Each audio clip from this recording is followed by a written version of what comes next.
आपको जीते जी अपने केंद्र में होना होगा। ये कैसे होगा? जीते जी अपने सारे एप्लीकेशन को जो खोपड़ी के अंदर चल रहे हैं विचार, उसको बंद करने आना चाहिए। वरना जो तोड़ फोड़ हो रहा है, भयंकर लड़ाई हो रही है, जैसे अभी आपने देखा पूर्णिया में लोगों ने मिल करके 5 लोगों को जिंदा जला दिया रात में। ये क्यों होता है ऐसी चीजें? क्योंकि मन इतना सक्रिय हो जाता है, मन इतना उद्वेगित हो जाता है, आवेग में आ जाता है, आउट ऑफ कंट्रोल हो जाता है, फिर आदमी ऐसे जघन्य अपराध करता है। अभी एक लड़का जो अभी अभी शादी किया था, अभी यही बिहार की ही घटना है, एक लड़के जिसने अभी अभी शादी किया था, उसकी पत्नी आई थी, अभी कुछ दिन ही बीता था कि उसने अपने पति के जीभ को काट दिया, फेंक दिया काट के जीभ को, और अपने प्रेमी के साथ फरार हो गया जीभ काट करके। ये हो रहा है इस देश में। ऐसी कितनी घटनाएं हैं जिसका जिक्र किया जाए। क्यों हो रहा है ये? आदमी अपने साथ बैठता ही नहीं, अपनी आत्मा में लौटता ही नहीं, अपने अस्तित्व को जानता ही नहीं, बस जो विचार आए उसे लगता है कि मुझे यही पसंद है, बस उसी में बह रहा है। आदमी बह रहा है विचारों में। किसी को मीठा खाने का शौक है, उसका शुगर लेवल 400 जाए चाहे 500 मर जाए, लेकिन वो मीठा खाना नहीं छोड़ रहा है। ऐसे ही तेल मिर्च मसाले जो खाने वाले हैं, खतरनाक, जो जहर खाने के आदी हो गए हैं लोग, डिब्बा बंद पैकेट बंद हार्ड ड्रिंक कोल्ड ड्रिंक, मतलब फैक्ट्री फूड या डेड फूड, वो मर जाएगा लेकिन छोड़ेगा नहीं। जहर से कैंसर भी हो जाएगा लेकिन नहीं, किसी को एड्स हो जाएगा लेकिन वो छोड़ेगा नहीं। मतलब आदमी का लालच जहां घुस गया है, वो विचार नहीं करता, सोचता नहीं, अपने को कंट्रोल में नहीं लाता, और इसीलिए इतना खोपड़ी फोड़ प्रतियोगिता चल रही है, मारा मारी। आदमी को आज आदमी नहीं समझा जा रहा है, गाजर मूली के तरीके से काटा जा रहा है। सब जानते हैं आप, वो जो ड्रम कांड हुआ था, नीला ड्रम कांड, कहाँ हुआ था? मेरठ में। मेरठ में जो नीला ड्रम कांड हुआ था, जहां पर मुस्कान रस्तोगी ने अपने पति सौरभ राजपूत को लंदन से बुलाया बर्थडे में, और उसके ही पैसे से जो 50,000 भेज रहा था, ड्रम खरीदा, चाकू खरीदा, जहर खरीदा, सीमेंट खरीदा। जब वो आया तो अपने किसी यार साहिल शुक्ला के साथ मिल करके, प्रेमी के साथ मिल करके अपने पति को बेहोश कर दिया, मारा उसको, बोटी बोटी काट के ड्रम में भर करके सीमेंट से पैक कर दिया। ये देखिए आज घोर कलयुग आ रहा है। इसीलिए आज अपने को देखना है, समझना है, ठंडा दिमाग का होना है, अपने भीतर बैठना है, शून्य में आना है। जब तक ये नहीं होगा, इसके लिए अच्छे सदगुरु की तलाश करिए जो जानकार है। ऐसा नहीं है कि आप जिसको मानते हो उसी के पास जाओ, जो सचमुच में जानकार है, ठंडे दिल दिमाग का है, समझदार है, आपको गहराई से समझा रहा है, अच्छे ज्ञानी गुणी साधना संपन्न सदगुरु के निकट जाओ, जो बता सकता है कि आपको अपने मन को कैसे कंट्रोल करना है, कैसे स्थिर करना है, कैसे एप्लीकेशन को जो ऑन हो गया है, जो विचार चल रहे हैं बेतरतीब, एकदम आउट ऑफ कंट्रोल, उसको कैसे कंट्रोल में लाया जाए। इस तरीके के विचार नहीं करेंगे, सोचेंगे नहीं, विचारेंगे नहीं, तो आपका कभी भला नहीं होने वाला है। इसीलिए साहब ने कहा, शून्य सहज मन सुमरते, प्रकट भई एक जोत, ताहि पुरुष की मैं बलिहारी, निरालंब जो हो। एकदम सरल है, शून्य सहज मन सुमरते, मतलब मन को एक ऐसी अवस्था में ले जाओ जब मन शून्य हो जाए। ये थोड़े से अभ्यास से हो जाता है, बहुत कुछ नहीं करना है।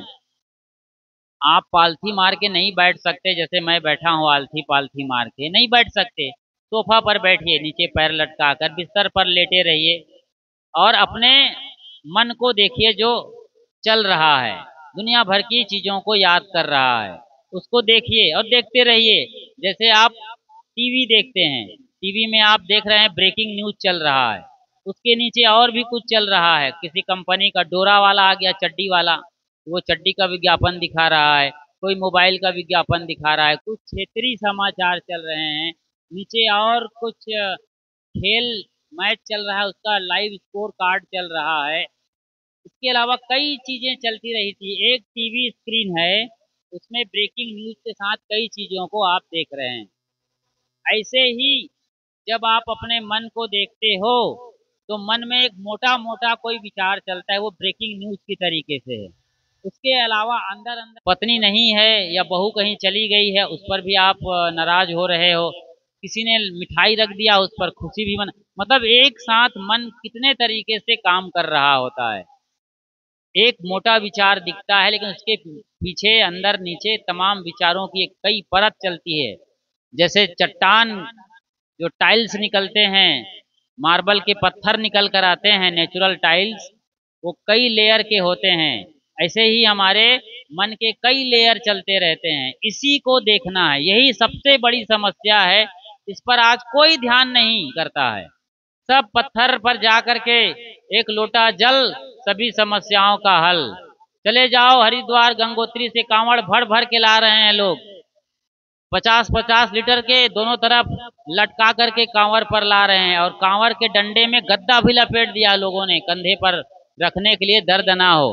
50 लीटर पानी 100-100 लीटर के लेके आ रहे हैं।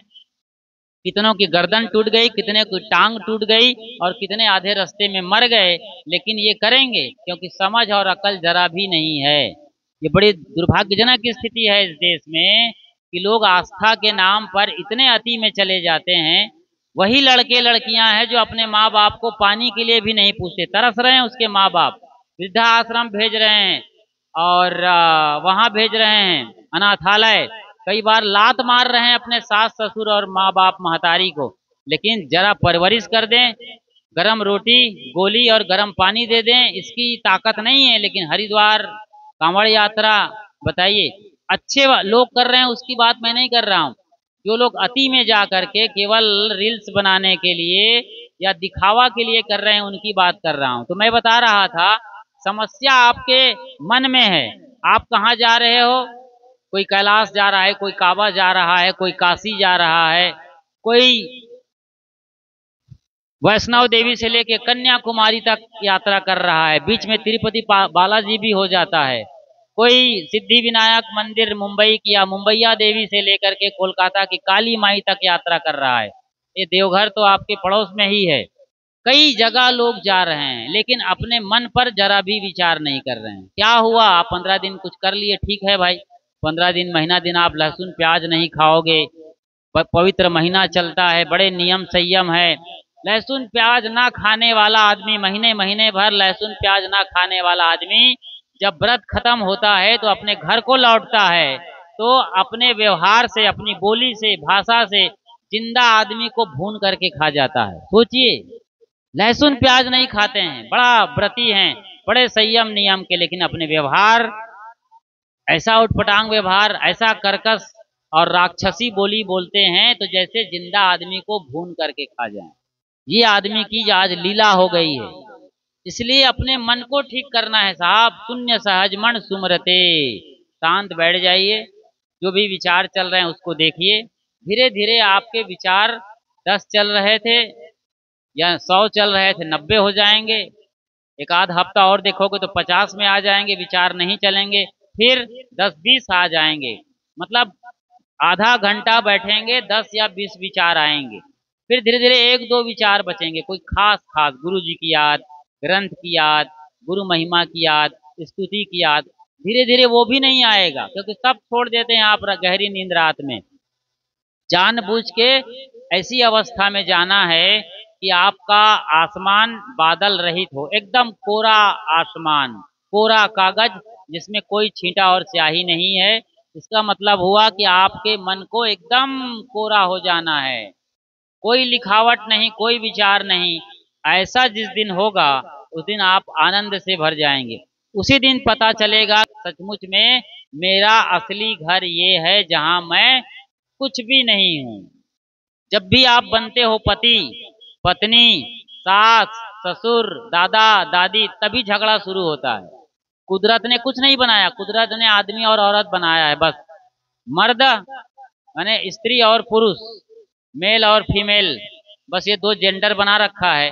ये सारे रिश्ते नाते आप बनाते हो, पति पत्नी का, बाप बेटे का, और पड़ोसी पड़ोसी का, ननद भौज का, देवरान जेठान का, सास बहू का। इनमें झगड़ा होता है, कुदरत के रिश्ते में कोई झगड़ा नहीं है। तो आप सोचिए, जब भी आप कुछ बनते हैं, कुछ होते हैं, विचार चलते हैं, विचारों के क्रम में आप बह जाते हैं और बड़ा घमासान झगड़ा चलता है। इसलिए कुछ भी ना आता हो तो एक काम सीख लीजिए। इस सारे प्रवचन का सार है ये है कि आप आराम से कुछ देर अपने साथ बैठ लीजिए, कुछ मत करिए, विचार आए तो आने दीजिए और एक मंत्र बोलिए कि दुनिया जाए भाड़ में। ये मंत्र आपको बोलना है, कुछ देर के लिए बैठना है। सारा काम करे हो आप, घर का काम कर लिए, खेत का काम कर लिए, जिनको खिलाना था खिला दिए, जो पढ़ना था पढ़ लिए, सब काम कर चुके हो। अब इस टाइम एक मंत्र बोलो, दुनिया जाए भाड़ में। भाड़ में भेजना नहीं है, अपने लिए बोलना है कि मुझे अपने साथ बैठना है। भाई थोड़ी देर तो टाइम दो, घर वालों को बता दो मैं अपने साथ बैठा हूँ, कृपया मुझे डिस्टर्ब ना करें, यही मैं कहना चाहता हूँ। तो अपने साथ कुछ मत करिए, कुछ भी नहीं आता, चुप बैठे रहिए। इसी चुप्पी में इतनी शांति उतरेगी, इतना आनंद उतरेगा जिसका कोई ठिकाना नहीं है। और यही आपका असली घर है, जब आप कुछ भी नहीं है, ना कुछ। इसी को कहते हैं अमन। अमन, मन नहीं है, अमन मतलब मन नहीं है, नो माइंड जोन। इसी में रहना है, इसी में बच्चा होता है, नो माइंड जोन में। और 18 से 20 घंटा सोता है। वो दूध पीना है तब रोएगा, टट्टी लगेगी तब रोएगा, या और कोई तकलीफ होगी तब रोएगा, वरना न मम्मी न पापा न खटिया न बिस्तर, उसको जहां सुला दो वो 18 घंटे सोने वाला है। बच्चों की बात कर रहा हूँ जो अभी अभी हफ्ते भर का है, गहरी नींद में सोता है, ये नो माइंड जोन में है। धीरे धीरे उसका मन बढ़ता है, छठी तुम्हारी हौ जगह, तू कहाँ चला भिगोए। जहिया जन्म मुक्ता हता, जब तुमने जन्म लिया था तो मुक्त स्थिति में थे, शून्य स्थिति में थे और आनंद की स्थिति में थे। लेकिन छठी अर्थात मन, 5 ज्ञान इंद्रियों के ऊपर में छठवां ये मन है, मतलब आंख कान नाक जीभ और चाम, इसके ऊपर में ये मन है। और ये मन जैसे जैसे बढ़ता है, दुनियादारी में रंगता चला जाता है, आदमी का मन बिगड़ता चला जाता है और बुढ़ापे में तो एकदम आउट ऑफ कंट्रोल हो जाता है। बहुत कम बूढ़े हैं जो अपने को संभालते हैं और हर हाल में बेटे बहू या घर परिवार के साथ खुश रहते हैं। कोई मतलब नहीं है, दादा बन जाओ मगर दादागिरी मत करो, यही इसका सूत्र है। शांत मौन हो जाओ, जब कोई पूछे तो राय दो, वरना अपने में लीन रहो। तो ये काम आप और हमको करना है, यही हमारा असली घर है। ऐसे ही स्टेज में आकर, ऐसी स्थिति में आकर सदैव आनंदित रहेंगे। आनंद ही आनंद है, यहाँ पर कोई झगड़ा नहीं है आपके साथ। जब जरूरी है तब सोचिए, आपको बाजार जाना है तब आप ना सोचेंगे कि मुझे साइकिल से जाना है कि पैदल जाना है कि किधर जाना है, कहाँ झोला है कहाँ रुपया है, कुछ खरीदना है। जब आपको बाजार नहीं जाना है, जब आपको दुकान नहीं जाना है, जो करना था सारा काम कर लिया है।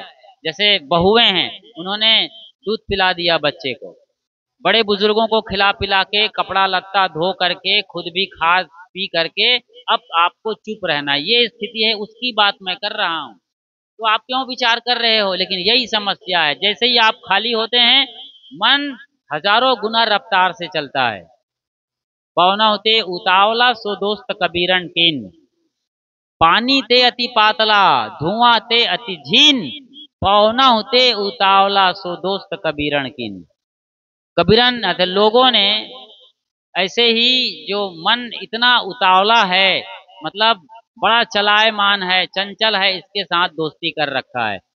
जैसे ही हम खाली होते हैं दुनिया भर की बातें करते रहते हैं। जब आदमी के पास कोई नहीं होता तो अपने साथ बात करता है, मोनोलॉग करता है।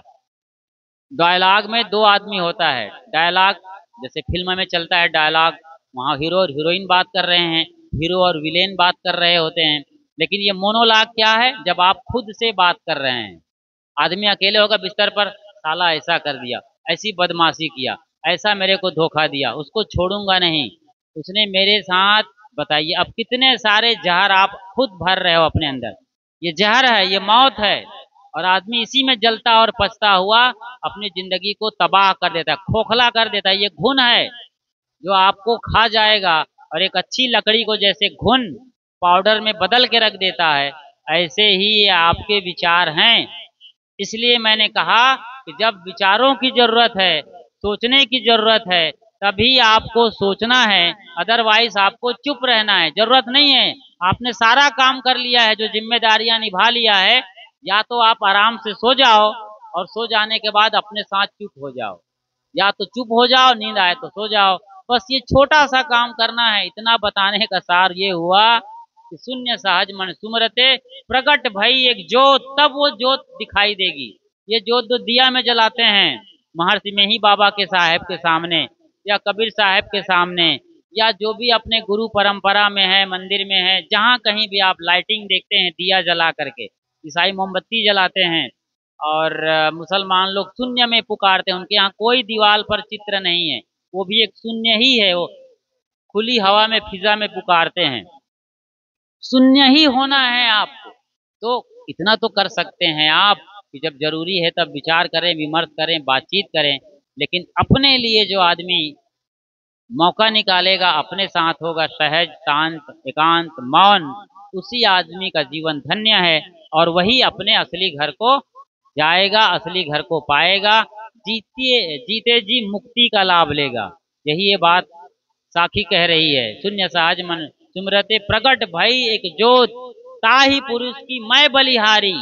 साहब कहते हैं मैं उस पुरुष की, उस व्यक्ति की, उस आदमी की, उस औरत की, उस साधिका की, उस भक्तिन की मैं बलिहारी हूँ, न्यौछावर हूँ, कुर्बान हूँ, जो निरालंब हो गया, सारे आलम्बन छोड़ दिया।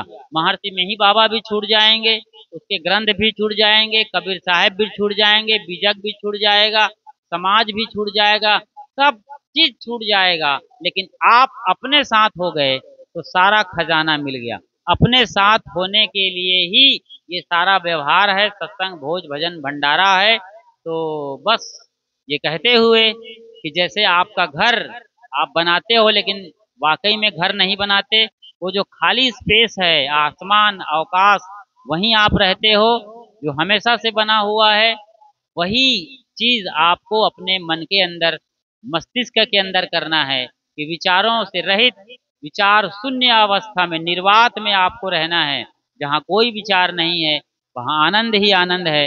वही आपकी आत्मा स्थिति है, वही परमात्मा की स्थिति है, और यही एक आत्मा से परमात्मा की मिलन है।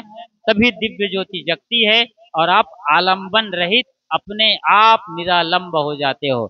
ऐसा आपके जीवन में हो, ऐसी दिव्यता और भव्यता आए। इन्हीं वचनों के साथ यहीं पर अपनी वाणी को मैं विराम दे रहा हूँ।